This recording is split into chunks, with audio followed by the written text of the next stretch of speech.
আপনার কাছে গেলে চলে যাবে তো, ধরতে পারছেন? এখানে আপনারা যদি কেউ আসেন খোঁজ খবর নিয়ে আসবেন, শুধু শুধু টাকা এবং সময় দুইটাই অপচয় হবে। তাই আল্লাহর কাছে শুকর কনরকার আমাল্লাই এই বানটা আটকাই রাখে আল্লাহ পাকে। আপনারা যদি সকালবেলা আসেন তাহলে কিন্তু আপনারা এখানে ভাটা পাবেন না, জোয়ার পাবেন। ম্যাচিউর না, এটা এক পায়ে শিওর। সুপ্রিয় দর্শক, সবাইকে হৃদয় এক্সপ্লোর চ্যানেলের নতুন আরও একটি অসাধারণ ভ্রমণের গল্পে স্বাগত জানাচ্ছি।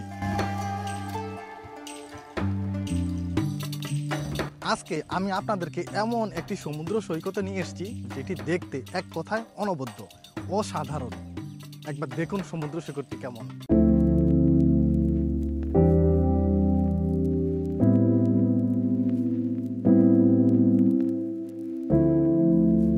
সমুদ্র সৈকতে যাওয়ার পূর্বে এমন একজন মানুষের মুখে কিছু কথা শুনেছি যা শুনে রীতিমতো আমি অবাক। না, আগে কোনো রাস্তা ছিল না।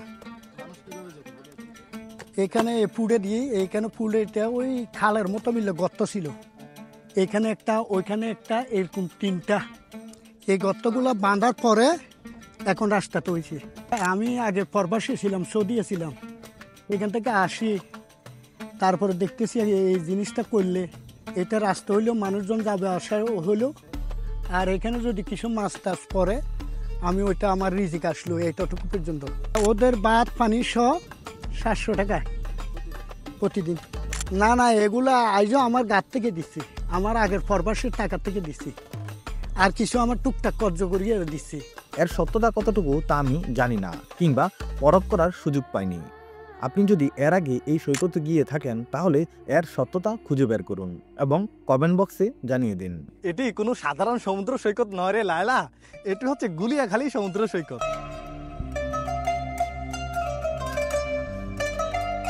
এখানে আসার পথে যে অবস্থা দেখে আসছি, যদি বৃষ্টি বাদল হয় তখন কিন্তু এই কাদাময় রাস্তাটি এত বিশ্রী হয়ে যায় যেটি ভাষায় প্রকাশ করা যায় না। দর্শনার্থী যারা আছেন তারা কিন্তু আসতে পারেন না। সুতরাং দয়া করে কর্তৃপক্ষ যারা আছেন, প্লিজ আপনারা এই রাস্তাটি একটু সংস্কার করুন। গুলিয়াখালী সমুদ্র সৈকতের ঠিক পাশে এই দিকটাতে কেওড়া গাছ রয়েছে। আবার আমরা যদি এই দিকে তাকাই, সূর্যের ঠিক বিপরীতে আমরা আছি, এদিকে আছি, এই দিকে কিন্তু সমুদ্র সৈকতে দেখুন কেওড়া গাছের বন। এখানে ছোট একটি ব্রিজের মতো করে আছে, এই ব্রিজে গিয়ে খুব সুন্দর ছবি তোলা যায়। আপনাদের কাছ থেকে আমি কমন একটি কোশ্চেন সবসময় পাই যে দাদা, সমুদ্র সৈকতে আসলে ওয়াশরুম পাবো কিনা। দেখুন, আপনি সমুদ্র সৈকতে আসার আগে যদি চিন্তা করেন ওয়াশরুম আছে কিনা, তাহলে আপনার সমুদ্র সৈকতে আসার কোনো দরকার নেই, আপনি বাসায় বসে থাকুন। গুলিয়াখালী সমুদ্র সৈকতে থাকার মতো তেমন হোটেল নেই। আপনারা চাইলে সীতাকুণ্ড বাজারে অনেকগুলো আবাসিক হোটেল আছে, এই জায়গায় থাকতে পারেন।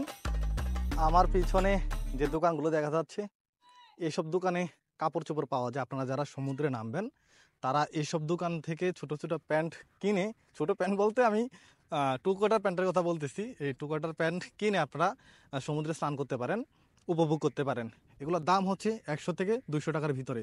আর কিছু দোকান এখানে আছে যেগুলো হচ্ছে খাদ্য সামগ্রী, ফাস্টফুড, প্লাস হচ্ছে বুট, বাদাম, বিস্কিট জাতীয়, এগুলো আপনারা কিন্তু কিনবেন।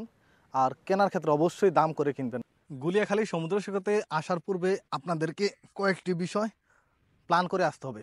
প্রথমত, আপনারা এখানে আসার পূর্বে অবশ্যই কাপড় চোপড় নিয়ে আসবেন যারা সমুদ্রে স্নান করতে চান।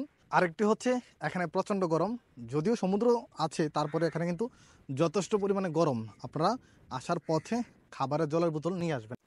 আজকে আপনাদেরকে দারুণ একটি জিনিস দেখাবো, এটি অন্য সমুদ্র সৈকতে দেখা যায় না। এই যে দেখা যাচ্ছে কাঁকড়া, দেখতে পাচ্ছেন?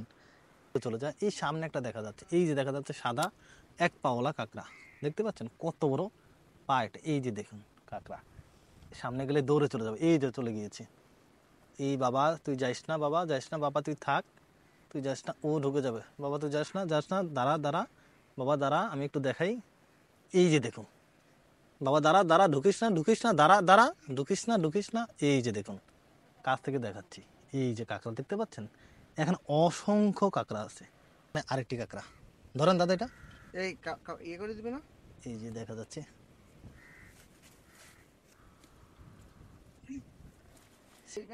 হ্যাঁ হ্যাঁ হ্যাঁ, পোকার মতো, হ্যাঁ ইয়েতে একটা লাল কাঁকড়া ইয়ে পাওয়া যায়, পোকা ইয়ে করে ফেলাইছে একদম কুয়াকাটাতে।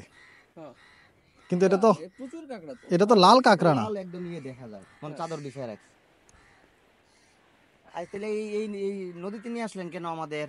এই যে ঢুকে যাচ্ছে। এইগুলো কি বড় দেখছেন এখনো? আমি তো এখনো দেখি নাই।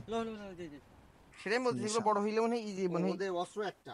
একটাই অস্ত্র, তাই তো বলতেছি। খোলস হইতে মানে টাইম লাগবে। এর বড় হয় না তো। এখন যদি সব কটায় ধরে আমরা আক্রমণ করে পরে কি করবে? দৌড় দিব। কি কাকড়া? ওই একটা ছবি আছে না, কি কথা না বললে তো হবে না। ওই লাইলা, হ্যাঁ, এই সাগর সেই সাগর নয় রে, এটা কি সাগর? এটা হচ্ছে বঙ্গোপসাগরের উপকূল গোয়ালাকান্দি, না, গুলিয়াখালী। গুলিয়াখালী। গুলিয়াখালী সমুদ্র সৈকত। এখানে যা হয় সব গুলিয়ে যায়। গুলিয়ে যায়। আপনার কাছে গেলে চলে যাবে তো। ধরতে পারছেন? ঠিক আছে। ধরতে পারছেন নাকি? এই দেখেন, এই দেখেন। আসছে ওই পাশে আছে। কই? ওই দেখেন ওখানে আসতেছে। অনেক বড় তো, কিন্তু ঢুকে গেছে তো। গুলিয়াখালী যে এত বাজে জায়গা, আগে জানলে এত কষ্ট করে আসতাম না। এখানে আপনারা যদি কেউ আসেন খোঁজ খবর নিয়ে আসবেন। শুধু শুধু টাকা এবং সময় দুইটাই অপচয় হবে। আমরা সকলের উদ্দেশ্যে বলতেছি, আপনারা ভালো করে খোঁজ খবর নিয়ে তারপর গুলিয়াখালী আসবেন সমুদ্র সৈকতে। দাদা রিভিউ? আরে লাইলা, এত বঙ্গোপসাগর নয়, এত গোয়ালাখালী নাকি না, গুলিয়াখালী। গুলিয়াখালী সমুদ্র সৈকত। জুতোটা বলেন, আপনার রিভিউ দেন। 10-1.5 10-1.5?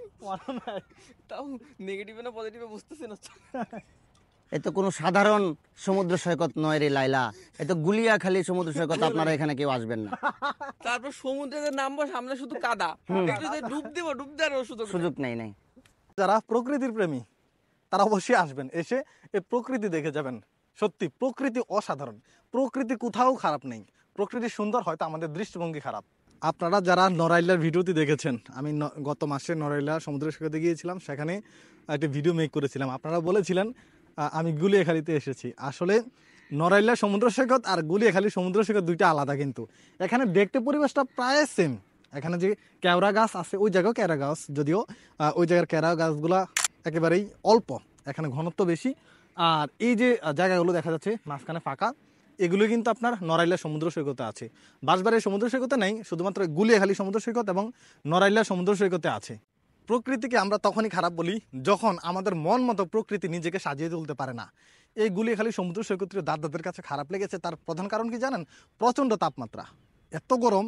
সমুদ্র সৈকতের সামনে দাঁড়িয়েছি, তারপর প্রচণ্ড গরম, আমার দেখুন চোখ বন্ধ হয়ে যাচ্ছে, যার কারণে এই জায়গাটি তেমন ভালো লাগতেছে না। তবে আপনারা যদি বিকেলের দিকে আসেন অথবা খুব সকালের দিকে আসেন, তাহলে সমুদ্র সৈকত উপভোগ করতে পারবেন। এই যে দেখুন, এখানে শুধুমাত্র 2টি দোলনা আছে, তবে টাকা লাগে না, ফ্রিতেই বাতাস খাওয়া যায়। দাদা, ফ্রিতে নাকি টাকা? না, ফ্রি। ফ্রি? আচ্ছা আচ্ছা, ঠিক আছে। গুলিয়াখালী সমুদ্র সৈকতে এসে এই ফ্রিতে একটা জিনিস পেলাম, সেটা হচ্ছে দোলনা। কোনো টাকা পয়সা লাগে না, ফ্রিতে খাওয়া যায় এই বাতাস। এই সমুদ্রের নাম কি ভাই? হ্যাঁ, বুঝি না। সমুদ্র বুঝছেন? ইচ্ছা নদী। ইছা নদী? ইছা নদী তো এটা নদী, এটা তো সমুদ্র না। কিন্তু লালা তো আমাদের বলেছিল যে এটা সমুদ্র। লালা কি মিথ্যা বলেছিল? একটা শাখা ইছামতি নদী হয়ে আসছে, তাই তো? আচ্ছা লালা, তুমি আমাদেরকে মিথ্যা বলেছো। এই যে এখানে অনেকগুলো দোকান দেখতে পাওয়া যাচ্ছে, এই দোকানগুলো থেকে আপনাদের প্রয়োজনীয় জিনিসপত্র কিনে নিতে পারবেন, তবে চওড়া দাম দিতে হবে। যে জিনিসটার দাম 10 টাকা, সেটা এখানে 20 টাকা দিয়ে দিতে হবে, এটাই স্বাভাবিক। আর যারা ফুটবল খেলতে চান সমুদ্র সৈকতে, এই যে ফুটবল রয়েছে, এগুলোর দাম কিন্তু অনেক বেশি, চাইলে নিতে পারেন। আর যারা বাজেট ট্রাভেলার, তাদের জন্য প্রয়োজন নেই।